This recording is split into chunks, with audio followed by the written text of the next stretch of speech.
आज का मुई सकालू सकालू सोनपुर के जाइथिसी। सोनपुर रु फेरला बेले पाखापाखि 10टा हो जाइथिलान।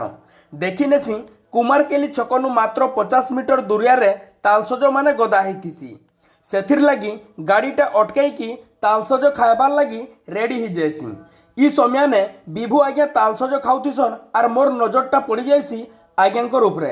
तारपरे विभु आज्ञा मते तालसज खाउन बोली कही नेसन। पहला तो तालके काटिकी सेथुरु तालसज माने बाहर करिकी मते देई नेसन।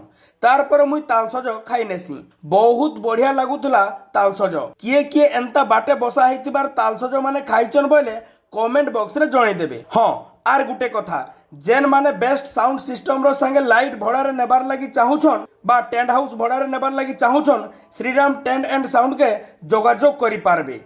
फेर आर गुटे नुआ वीडियो रे भेट पड़मा। जय जगन्नाथ।